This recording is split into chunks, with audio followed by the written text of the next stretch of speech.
The silence in my apartment was comfortable, a contrast to the buzz of my recent college graduation. Economics books lay scattered around, a testament to the journey I'd just completed.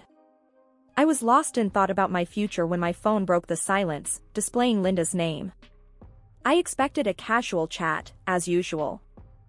"Hey, Linda, what's going on?" I said, expecting to hear about her day or some new recipe she tried. "Eva," Linda's voice was a mix of panic and despair, "your dad, he's kicked me out. He's marrying someone else, some young girl. I don't know what to do." I bolted upright. "What the hell? He did what? That's insane." "I'm serious. He just told me and I'm lost, Eva. I need your help." Rage bubbled inside me. "This is unbelievable. He can't just throw you out. Stay right where you are. I'm coming over. We're going to sort this mess out." I hung up, my mind racing.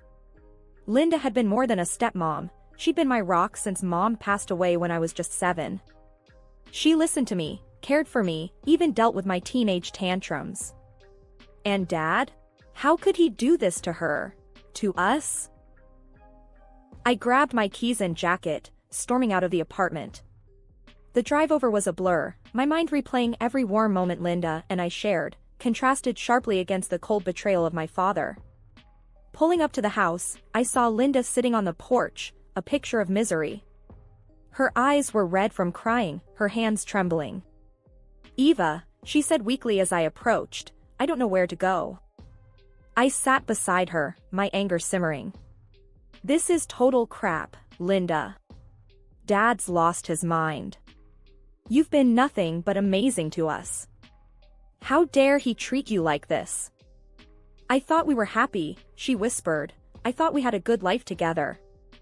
"Well, he's clearly delusional," I said, gritting my teeth. "You don't deserve this. We'll fight this, Linda. I won't let him get away with it." We stood up, determination in our steps. "Let's go inside," I said, "we need to plan our next move." "And Dad? He's going to have to answer to me." Linda and I entered the living room to find my father, Richard, lounging with a young woman.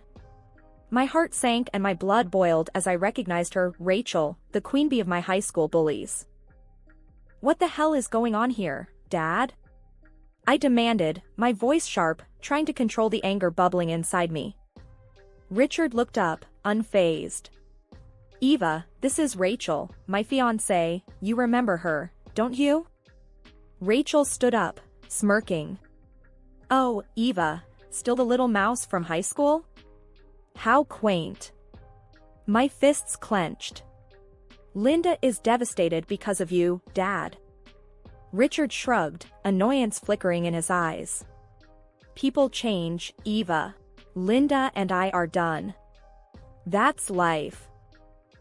Linda's voice quivered as she spoke. "Was I just a chapter in your life, Richard? Was our marriage nothing to you?" Rachel's laugh was sharp and cold. "Drama, drama, drama. He's moved on. Maybe you should too." I stepped forward, my anger reaching its peak.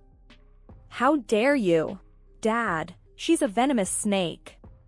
She made my life a living hell, and now you're marrying her." Richard stood up, his voice stern. "Enough, Eva. Your schoolyard squabbles don't matter. I've made my choice." I couldn't believe what I was hearing. "Your choice? You're destroying everything for a fling with a high school bully." Rachel sneered. "Jealous much?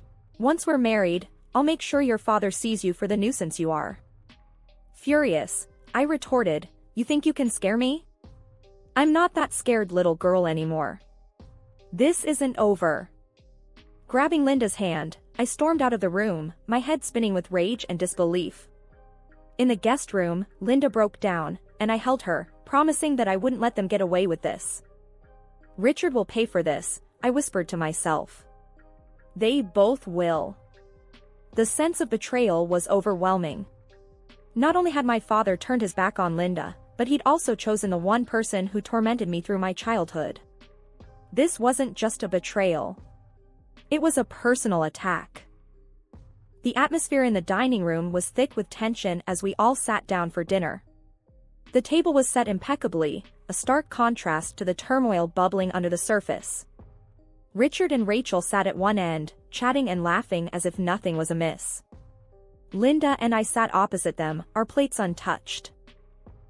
I broke the silence, unable to contain my frustration. "So, Dad, is this how you treat the woman who stood by you for 20 years? Toss her aside like she's nothing?" Richard, sipping his wine nonchalantly, replied, "Eva, life's about moving forward. I'm doing what makes me happy." Rachel chimed in, her voice dripping with disdain. "Oh, come on, Linda. You had your time. Now it's my turn." Linda, her voice barely above a whisper, said, "I loved you, Richard. I gave you everything." Richard shrugged. "And I appreciate it, but it's time for a change." I slammed my hand on the table. "This is just cruel. You're acting like heartless monsters." Rachel smirked. Aww. "Is someone upset? Can't handle the truth?" I glared at her. "The truth? You're a homewrecker, Rachel. And you, Dad, you're a spineless traitor." Richard's face hardened. "Watch your mouth, Eva. I won't tolerate disrespect in my house." Linda stood up, her hands trembling. "Your house. I made this house a home for us, for Eva. And this is how you repay me?" Rachel laughed. "Please, you're just embarrassing yourself. Richard deserves someone young, vibrant, not a sad, old." I cut her off, fury boiling inside me. "Shut up, Rachel. Just shut up. You have no idea what family means, what loyalty is." Richard stood up, pointing a finger at me. "Enough, Eva. I won't be spoken to like that in my own home. You either respect my decisions or you leave." I stood up, my chair scraping loudly against the floor. "Respect? There's nothing respectable about what you're doing. You've lost my respect, Dad." After the disastrous dinner, Linda and I retreated to the guest room, the only place in the house that felt somewhat safe. We were both emotionally drained, but sleep was the last thing on our minds. As I sat on the edge of the bed, trying to process everything, there was a soft knock on the door. I opened it to find Rachel standing there, a smug look plastered across her face. "Can't sleep, Eva? Guilty conscience," she taunted. I clenched my jaw. "What do you want, Rachel?" She stepped closer, her voice low and menacing. "I just wanted to make sure you understand the new order of things. Your dad's mine now, and soon, everything he owns will be too." I stood my ground, despite the churning in my stomach. "You think you can just waltz in and take over? You're delusional." Rachel laughed, her eyes glinting with malice. "Delusional? Honey, I'm being practical. And just so you know, once I'm the lady of this house, I'll make sure your father cuts you off. No more daddy's money, no more cushy life." Her words stung, but I refused to show any weakness. "You think you can scare me? I've dealt with worse than you." Rachel leaned in, her breath foul with the scent of wine. "Oh, I remember how easy it was to make you cry in school. Guess some things never change. But let me give you a little advice. Take your precious Linda and get out before things get ugly." I felt a surge of anger. "You don't scare me, Rachel. You're just a bully, and bullies are cowards at heart." Rachel's eyes narrowed. "We'll see about that. Just remember, I always get what I want. And right now, I want you gone. You're alone in this, Eva. Your dad's on my side, and soon, everyone else will be too." Linda finally spoke up, her voice quivering but strong. "Eva's not alone. I'm with her. And we won't let you destroy this family. Rachel turned to Linda, her expression one of mock pity. Still playing the devoted wife? Wake up, Linda. Richard doesn't want you anymore. You're just a sad, leftover relic of his past. I stepped between them, anger boiling over. Enough, Rachel. You've said your piece, now get out. We don't need your venom here. Rachel smirked, undeterred. Just remember, I always get what I want. And right now, I want you and your precious Linda out of the way. With that, she turned and left, her laughter echoing in the hallway. I closed the door, my heart pounding in my chest. Her threat hung in the air like a dark cloud. This was more than a family dispute, it was a battle for our future, our dignity. Linda and I sat back down, the weight of Rachel's words settling over us. We can't let her win, Eva, Linda said, her voice resolute. I nodded, my resolve hardening. We won't. We'll fight back, and we'll protect what's ours. She's not going to get away with this. The morning sun did little to lighten the mood as Linda and I began the daunting task of packing her belongings. Each item we wrapped seemed to hold a memory, a piece of a life that was being unceremoniously dismantled. As I folded some of Linda's clothes, I couldn't help but let out a bitter laugh. Can you believe this? Years of memories, just stuffed into boxes like they're nothing. Linda, holding a photo frame, sighed deeply. It's hard, Eva. This was my life, our life. And now, it's just fading away. The sound of footsteps alerted us to Rachel's arrival. She leaned against the doorway, a smug smile on her face. Aw, Packing up already? How efficient. Don't let the door hit you on the way out. I glared at her, my hands balling into fists. You're loving this, aren't you? Kicking a woman out of her home? Rachel shrugged, her eyes cold. It's not personal, Eva. It's just how the game is played. And I always play to win. Linda placed the frame in the box, her voice trembling. This was my home, Rachel. How can you be so cruel? Rachel's laugh was harsh. Cruel? Please. I'm just taking what's mine. Besides, it's time for some fresh air around here. Out with the old, in with the new, right? I stepped forward, anger surging through me. This isn't a game, Rachel. You're destroying people's lives. Rachel's gaze was unflinching. Life's tough, honey. Better learn to deal with it. And honestly, it's better for everyone if you and Linda just disappear. Make things easier for your dad and me. I moved closer to her, my voice slow and fierce. You may think you've won, but this isn't over. We won't just disappear and let you destroy everything we care about. Rachel smirked, unfazed. Big words, Eva, but that's all they are. Words. Face it, you've lost. Now, hurry up with the packing. I have plans for this room. With that, she turned and left, her laughter echoing behind her. Together, we continued packing, each item a symbol of the past but also a motivation for the fight ahead. Rachel might think she's won, but I wasn't going to let her have the last laugh. After the grueling task of packing, Linda and I found solace at my grandmother Margaret's house, the mother of my dead mom. It was a quaint, modest home, filled with the warmth that was starkly missing from my father's mansion. As we settled in, my grandmother, a spry and sharp-witted woman in her 70s, poured us some tea. Eva, Linda, tell me everything, she said, her eyes sharp with concern. I recounted the events, my words laced with anger and frustration.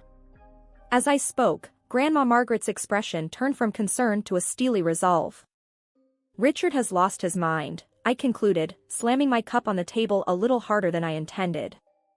Grandma Margaret nodded, her lips pressed into a thin line. That man has always been a fool, but this is a new low. Linda, her voice weary, added, I just can't believe he'd do this to us, Margaret. Grandma Margaret reached across the table, patting Linda's hand. Now, we're not going to let this Rachel person win. I've got a plan. I leaned in, curious. A plan? What are you thinking, Grandma? She smiled, a glint of mischief in her eyes. Well, it's high time Richard learned a lesson. He forgets who actually owns that big house of his. Linda and I exchanged a confused glance. What do you mean, owns the house? I asked. Grandma Margaret chuckled. Oh, my dear, that house, along with a significant portion of the family business, is in my name. Richard was just managing it for me. But now, I think it's time for a change. I sat up straighter, realization dawning on me. You mean, you can kick him out? Exactly, she said, her smile widening. And that's not all. I've been thinking it's time for the younger generation to take over the business. Eva, how would you feel about running the family company? I was taken aback. Me? Run the company? Linda squeezed my hand. Eva, you can do this. You're smart, capable. You just graduated top of your class in economics. Grandma Margaret nodded. It's settled then. We'll call a family meeting this weekend. Richard and his little girlfriend won't know what hit them. As we began to plan, I felt a sense of purpose ignite within me. Grandma Margaret's plan was bold, but it was just what we needed. It was time to take a stand, to reclaim our dignity and our family's legacy. This weekend, Richard and Rachel would learn they had messed with the wrong family. The atmosphere at Grandma Margaret's house was electric with unspoken tensions as we gathered for the family dinner. Father and Rachel, smirking with false confidence, were seated across from me, Linda, and Grandma. The modest setting of Grandma's dining room was a stark contrast to the lavishness they were accustomed to. Grandma Margaret, with a composed and steely demeanor, initiated the conversation. Thank you all for coming. Tonight, I need to discuss some crucial changes concerning our family and its business affairs. Father, always eager to assert his authority, interjected confidently, of course, Margaret. What strategic shifts are you contemplating? Without missing a beat, Grandma's voice cut through the air, clear and authoritative. To begin with, Richard, it seems you've neglected to remember the legal ownership of your current residence. It's under my name. Confusion and disbelief shadowed Father's face. What are you insinuating, Margaret? Grandma leaned forward, her eyes piercing. Simply put, I am utterly appalled by your treatment of Linda and your current escapades. Hence, I am revoking your privilege to reside in that house. Father's voice was a mix of disbelief and desperation. You can't do that, Margaret. That's my home. It was never truly yours, Grandma retorted sharply. Furthermore, I am removing you from your position at the helm of our family business. The room seemed to spin for Richard. Rachel, her earlier smugness evaporating, looked utterly aghast. And who, pray tell, will assume this monumental responsibility? Father managed to choke out. Grandma's gaze shifted to me, her expression softening. Eva will take over. She's demonstrated the acumen and integrity necessary for such a role. A surge of pride and determination rushed through me. Rachel scoffed, her voice laced with venom. This is ludicrous. Eva? She's incapable of managing a business of such magnitude. I faced her squarely, my resolve unshaking. Your underestimation of me is your folly, Rachel. I am far removed from the intimidated schoolgirl you once knew. Father, flustered and scrambling, protested, Margaret, this is absurd. Eva's just a young woman. Yet she possesses a wisdom and maturity that you evidently lack, Grandma countered firmly. Rachel, standing abruptly, her chair clattering behind her, sneered. This is preposterous. Richard, we're leaving. They can't possibly enforce this farce. Father looked helplessly torn between his mother-in-law and the defiant Rachel. Margaret, reconsider, please. Grandma stood up, her decision irrevocable. My decision stands. Eva, you have my unwavering support. Richard, make alternative living arrangements. As they left, Rachel spat out venomously, you're a foolish old woman, living in the past. Father, now isolated and defeated, followed her out. Rachel paused at the door, realization dawning upon her. You're nothing without your mother's money, Richard. I won't waste my time on a penniless man, she declared, before storming out, leaving father behind. I watched the one who bullied me at school and felt satisfied. She got her way, and I will make sure that this story becomes known to all my friends. The morning at Grandma Margaret's had a different feel, charged with the energy of change. Linda and I, over coffee in the kitchen, were discussing the future. Eva, we're at a crossroads, Linda said, her voice steady despite the shadows of recent events. It's all changing, isn't it? I nodded, feeling the mantle of responsibility settle on my shoulders. It sure is. Running the company, it's a big deal. But I'm up for it. We need to set things right.